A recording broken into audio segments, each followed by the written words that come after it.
Hello, my viewers. Welcome to Body Fluids and Circulation Series Part 3. So, in this video, I am going to cover the topics coagulation of blood and lymph. So, ये जो topics है दोनों काफ़ी interesting topics हैं, तो इसे attentively और interest के साथ देखोगे तो बहुत अच्छे से समझ में आएगा. सो बेसिकली इसमें है क्या कोagulation ऑफ ब्लड के अंदर. आपने देखा होगा कि जब आपको कोई चोट लगती है, जैसे मान लीजिए फिंगर पे कट लग जाता है या कोई इंजरी, जैसे आप ट्रॉमा भी कहते हो, ये होता है. तो बेसिकली होता क्या है कि आप देखते हो जैसे कोई आपको इंजरी हुई है, जिसे आप ट्रॉमा भी बोलते हो, ठीक है. तो कुछ दिनों बाद आप देखते हो आपकी पहले तो ब्लीडिंग चलती है आपके, फिर वो ब्लीडिंग क्या होती है, स्टॉप हो जाती है अपने आप ही, है ना. और कुछ दिनों बाद देखते हो तो आपको डार्क रेडिश ब्राउन कलर का एक आपको अपने खुरन सा देखने को मिलता है. आप उसे खुरन कहते हो, है ना, अपनी लैंग्वेज में. उसका नाम क्या होता है, स्कम होता है. तो ये जो इंजरी आपकी हुई, फिर ब्लीडिंग थोड़ी देर हुई, फिर रुक गई अपने आप ही. ये सब ब्लीडिंग रुक कैसे गई, क्या हुआ, क्लॉटिंग प्रोसेस आपका यहाँ पे चल रहा होता है, क्लॉट बन रहा होता है, ठीक है. अब ये क्लॉट है क्या, क्लॉट बेसिकली क्या होता है, नेटवर्क होता है थ्रेड्स का, ठीक है. थ्रेड्स होती हैं ऐसे, धागे धागे से होते हैं ये ऐसे. आपने देखा भी होगा कि कभी खुरंट को आप देखना, अगर चोट लगी हुई है तो उसको देखना कि उसमें आपको ऐसे धागे धागे से दिख रहे होंगे, है ना. तो उसको आप क्या बोलते हो, फिब्रिन बोलते हो, ठीक है. तो अब ये इसका पूरा का पूरा क्या प्रोसेस होता है, कैसे ये क्लॉट बनता है, ये स्कम कैसे बनता है ना, वो चीज़ हमको पढ़नी है. कोagulation ऑफ ब्लड में पढ़ना ही ये है कि हमें हमारा ये क्लॉट बनता कैसे, खुरंट कैसे बनता है. तो देखो, आपके प्लाज्मा के अंदर, मैंने आपको प्लाज्मा पढ़ा दिया ब्लड में, तो प्लाज्मा के अंदर प्रोथ्रोम्बिन पड़ा होता है जो कि इनएक्टिव फॉर्म में होता है, ठीक है, ओके. अब इसको एक्टिवेट किया जाता है और थ्रोम्बिन में इसे कन्वर्ट किया जाता है बाय थ्रोम्बोकाइनेज. थ्रोम्बोकाइनेज इसको क्या करता है, एक्टिवेट करता है. ये क्या है थ्रोम्बोकाइनेज, ये कॉम्प्लेक्स है, एंजाइम कॉम्प्लेक्स ये अपने पास होता है. थ्रोम्बिन को एक्टिवेट करने का क्या मतलब है, मैं क्यों कर रही हूँ इसको एक्टिवेट, क्योंकि मैंने आपको जस्ट थोड़ी देर पहले बताया कि जो क्लॉट होता है, ये क्लॉट में आप देखते हो फाइब्रिन होते हैं, ये थ्रेड नेटवर्क ऑफ थ्रेड्स होता है, फाइब्रिन होता है. तो ये जो फाइब्रिन होता है ये आता किधर से है, कैसे आता है. मैंने आपको प्लाज्मा के अंदर एक और चीज़ बताई थी, फाइब्रिनोजन, जो क्लॉटिंग में हेल्प करता है. तो ये इनएक्टिव पड़ा होता है, इसको एक्टिव करके ये एक्टिव होता है और कन्वर्ट होता है फाइब्रिन के अंदर. कौन करने आता है, ये थ्रोम्बिन करने आता है. अब आप मुझे खुद ही बताओ, अगर मेरा थ्रोम्बिन ही यहाँ पर कन्वर्टेड नहीं होता तो यहाँ पर मैं कैसे फाइब्रिन बनाती, फाइब्रिनोजन से. इसलिए पहले थ्रोम्बिन को एक्टिव यहाँ पे कन्वर्ट किया गया, प्रोथ्रोम्बिन को पहले, जो कि इनएक्टिव पड़ा था थ्रोम्बोकाइनेज से, उस थ्रोम्बोकाइनेज ने उसको एक्टिव करके उसको कन्वर्ट करवाया थ्रोम्बिन के अंदर. देन फिर उसके बाद आपका जो फाइब्रिनोजन था, जो इनएक्टिव पड़ा था, उसको एक्टिव किया थ्रोम्बिन ने, और फिर फाइब्रिन यहाँ पर हुआ. तो इससे क्या होता है, आपका पूरा का पूरा ये क्लॉट इस तरीके से पूरा ऐसे बनता है, ठीक है. तो खाली यही चीज़ें होती हैं जो यहाँ पे क्लॉटिंग या कोagulation में हेल्प कर रही होती हैं, नहीं और भी चीज़ें हैं. जैसे आपको जब प्लेटलेट्स पढ़ाई थी तो आपने प्लेटलेट्स के अंदर पढ़ा था कि प्लेटलेट्स भी कोagulation या क्लॉटिंग के फैक्टर्स अपने अंदर रखते हैं. तो प्लेटलेट्स के अंदर भी कुछ फैक्टर्स होते हैं जो ये काम करते हैं. साथ ही साथ आपके टिश्यूज़ भी कुछ फैक्टर्स रिलीज़ करते हैं जो कोagulation के इस पूरे मैकेनिज़्म में हेल्प करते हैं. इसके अलावा कैल्शियम आयन जो है ये भी इम्पॉर्टेंट रोल प्ले करते हैं क्लॉटिंग के अंदर, ठीक है. तो यही पूरा आपका कोagulation ऑफ ब्लड था. आसान सा क्या है, एक बार और पढ़ लेते हैं कि ब्लड के अंदर कोagulation या क्लॉटिंग यहाँ पे अपने पास होती है. अगर आपके कोई इंजरी, या आपको इंजरी को ट्रॉमा भी बोलते हैं, वो हो जाए, कट वट लग जाता है, आपके चोट लग जाती है, तो आपको थोड़ी देर तक ब्लीडिंग आपकी होती है, फिर वो रुक जाती है, और कुछ दिनों बाद देखोगे तो एक डार्क रेडिश ब्राउन कलर का, जिसे आप स्कम बोलते हो, ये आपको देखने को मिलता है. At the site of cut ये देखने को मिल जाता है. क्लॉट या फिर कोगुलम यहाँ पे बनता है। कैसे बनता है? नेटवर्क ऑफ थ्रेड से बनता है, जिसे आप फाइब्रिन कहते हो। अच्छा, एक चीज़ और, ये फाइब्रिन जो है ना, इसके अंदर सारे के सारे जितने भी फॉर्म्ड एलिमेंट्स ऐसे होते हैं जो डेड हो चुके हैं या डैमेज्ड हैं, वो सारे ट्रैप इसके अंदर हो जाते हैं। ये फाइब्रिन ऐसे थ्रेड जो है उनको लेके ट्रैप हो जाता है। ठीक है, अब होता कैसे है, क्या प्रोसेस है इसका, कि ये जो अपना थ्रोम्बिन होता है, ये थ्रोम्बिन जो है अपना इनएक्टिव प्रोथ्रोम्बिन आपके प्लाज्मा के अंदर होता है, ये इनएक्टिव प्रोथ्रोम्बिन कन्वर्ट होता है थ्रोम्बिन में। थ्रोम्बोकाइनेज कॉम्प्लेक्स है, ये एंजाइम है, उसकी मदद से। इसके बाद आपका ये इनएक्टिव फिब्रिनोजन है, ये क्या होगा, ये एक्टिवेट होगा थ्रोम्बिन के थ्रू, जो फाइब्रिन में यहाँ पे कन्वर्ट होगा। इस पूरे प्रोसेस को आप क्या बोलते हो? कैस्केड प्रोसेस, इसको आप यहाँ पे पूरे को बोलते हो। ये क्या है? ये सारी की सारी रिएक्शंस ही तो हैं, ये लिंक्ड आपस में रिएक्शंस ही चल रही हैं कि पहले थ्रोम्बिन बना, फिर उसके बाद फिब्रिन अपने यहाँ पे कन्वर्ट हुआ इन इनएक्टिव चीज़ों से। तो ये लिंक्ड एंजाइमेटिक रिएक्शंस होती हैं, ये सारी प्लाज्मा के अंदर होते हैं सब्सटेंसेस, और इस पूरे प्रोसेस को आप कैस्केड प्रोसेस यहाँ पर कहते हो।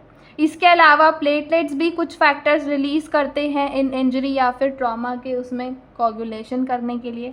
टिश्यूज़ भी कुछ ऐसे फैक्टर्स रिलीज़ करते हैं इस कोगुलेशन के लिए। कैल्शियम आयन्स भी जो होता है क्लॉटिंग के लिए अपने पास ऐसा रिलीज़ करता है। नेक्स्ट टॉपिक पे चलते हैं, आई होप ये पूरा समझ में आ गया होगा। इसके बाद आपका एक टॉपिक है लिम्फ। तो पढ़ते हैं, चलिए। लिम्फ को आप टिश्यू फ्लूइड भी बोलते हो, और इसको हम इंटरस्टिशियल फ्लूइड भी बोलते हैं। ठीक है, क्यों बोलते हैं ये भी पता चल जाएगा। ठीक है, सबसे पहले लिम्फ के बारे में कुछ ज़रूरी बातें हैं वो पढ़ लेते हैं।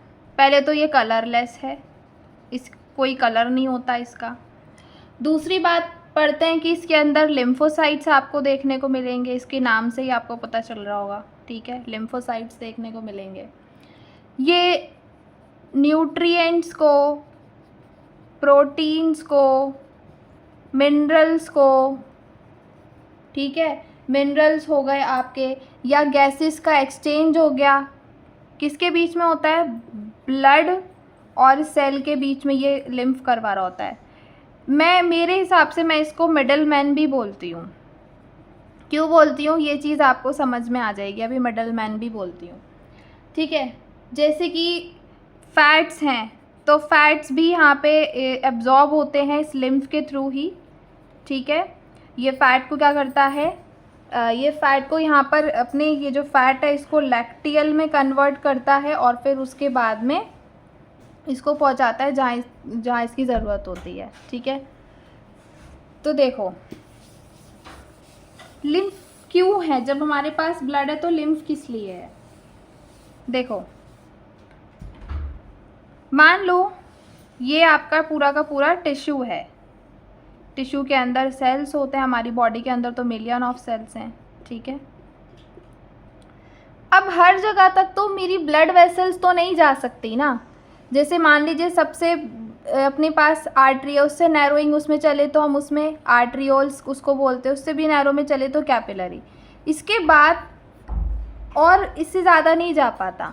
मतलब मेरे कहने का मतलब ये है कि इतने सारे सेल्स हैं, इन सारे सेल्स के अंदर तक, क्योंकि मैं तो ये बहुत जूम आउट करके आपको दिखा रही हूँ। ठीक है, बाकी अगर आप टिश्यू को पूरा जूम आउट करके मैं आपको एक तरीके से समझाने की यहाँ पे कोशिश कर रही हूँ कि यहाँ हर एक पर्सनल सेल के पास में हर एक पर्सनली अपनी ये कैपिलरी नहीं प्रेजेंट होती है, और ना ही ये पहुँच पाती हैं इतनी अंदर तक। ठीक है, तो इन चीज़ों के लिए यहाँ पर बीच में इंटरस्टिशियल फ्लूइड यहाँ प्रेजेंट होता है। ठीक है, जो इनके एक्सचेंज ऑफ गैसेस हो गया, मिनरल्स का हो गया, न्यूट्रिएंट्स का हो गया, उन सब का यहाँ पर ये काम कर रहा होता है। जैसे मान लीजिए यहाँ तक भी अगर कोई आर्टरी सामान लेकर आई तो उसका एक्सचेंज ये इस फ्लूइड के थ्रू होगा। कोई गैसियस एक्सचेंज है तो इसके थ्रू हो जाएगा, इस लिम्फ के थ्रू हो जाएगा। कोई अपना मिनरल का है, ठीक है, कोई न्यूट्रिएंट्स का है, कुछ भी है तो इसके थ्रू यहाँ पर होता है, और हर सेल तक फिर चीज़ें पहुँच भी पाती हैं, सब चीज़ें हो पाती हैं। और जो बच्चा कुचा होता है वो वीन के थ्रू हम लोग उसको उसमें ड्रेन आउट करवा लेते हैं। ठीक है, तो ये पूरा का पूरा था। जैसे कि आपको बताती थी, जैसे कि अपने ब्लड के अंदर पूरे ब्लड वेसल्स होती है ना, ब्लड के अंदर ब्लड वेसल होती है पूरा, इसी तरीके से ये लिम्फेटिक सिस्टम एक पूरा बना हुआ होता है जिसके अंदर लिम्फ की वेसल्स वगैरह होती हैं जो यहाँ पर ये काम कर रही होती हैं। ठीक है, चलो एक लास्ट बार इसको पूरा नोट से रिवाइज कर लेते हैं कि लिम्फ यहाँ पे कलरलेस फ्लूइड है, क्योंकि इसके अंदर देखो लिम्फोसाइट्स तो थे पर बाकी हीमोग्लोबिन वगैरह चीज़ नहीं होती, कलरलेस ही अपने पास यहाँ पे होगा। ठीक है, स्पेशल लिम्फोसाइट्स इसके अंदर होते हैं, न्यूट्रिएंट्स और हॉर्मोन्स का इम्पॉर्टेंट कैरियर ये बनता है यहाँ पे। अच्छा हाँ, इसका जैसा प्लाज्मा के अंदर मिनरल होते हैं ना, इसी तरीके से पूरा का पूरा मिनरल डिस्ट्रीब्यूशन प्लाज्मा के जैसा होता है लिम्फ का। ठीक है, फैट्स यहाँ पे लिम्फ के थ्रू एब्जॉर्ब होते हैं। लैक्टियल्स क्या होता है कि फैट जो होती है ना अपनी यहाँ पे एब्जॉर्ब नहीं हो पाती है इंटेस्टाइन के अंदर, ब्लड जो है उसे कैरी नहीं कर पाता, तो क्या होता है वहाँ पर अपना लिम्फ क्या करता है, उसे लैक्टियल की उसमें फॉर्मेशन करता है उसकी, फिर ब्लड के अंदर उसको भेजा जाता है। ठीक है, फिर इसमें जैसे ब्लड के सिस्टम के अंदर ब्लड वेसल्स होती है, इस तरीके से लिम्फेटिक सिस्टम में पूरा लिम्फ वेसल्स वगैरह होती है। ठीक है, और मैंने आपको यहाँ पे बता ही दिया कि जैसे ये एक टिश्यू है, ग्रुप ऑफ सेल्स है, इसके अंदर ये इंटरस्टिशियली क्या है, ये ब्लू ब्लू कलर का मैंने आपको ये लिम्फ की तरह पे दिखाया है इसको।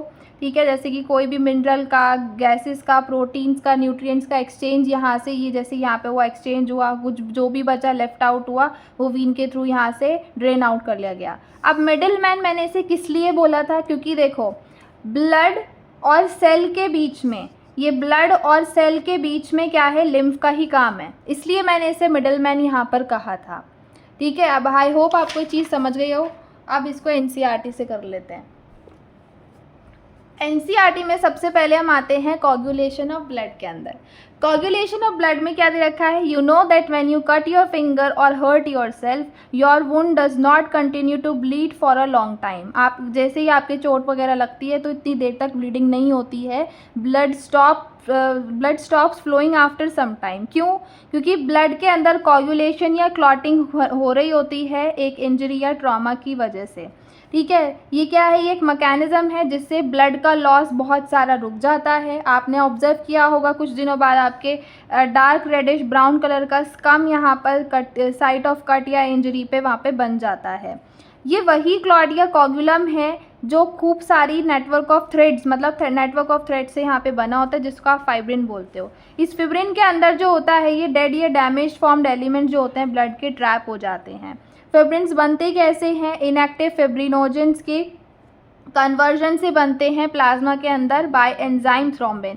एनसीईआरटी की लैंग्वेज काफ़ी ज़्यादा कैसी होती है, बड़ी कॉम्प्लेक्स ही कर देता है ये, जिसमें हमें समझ नहीं आता। तो यहाँ पे आपको कोई चीज़ समझनी है, मैंने आपको पूरा डायग्राम से भी समझा दिया था वहाँ पे कि फिब्रिन्स कैसे बनते हैं, फिब्रिनोजन से बनते हैं जो कि इनएक्टिव पड़ा होता है। अब इसे एक्टिव करने के लिए कौन आता है, थ्रोम्बिन। और वहीं थ्रोम्बिन भी अपना कैसे बनता है, इनएक्टिव सब्सटेंस प्रोथ्रोम्बिन से बनता है। प्रोथ्रोम्बिन भी इनएक्टिव पड़ा था जिसे एक्टिवेट करने के लिए थ्रोम्बोकाइनेज आया जो कि एंजाइम कॉम्प्लेक्स है।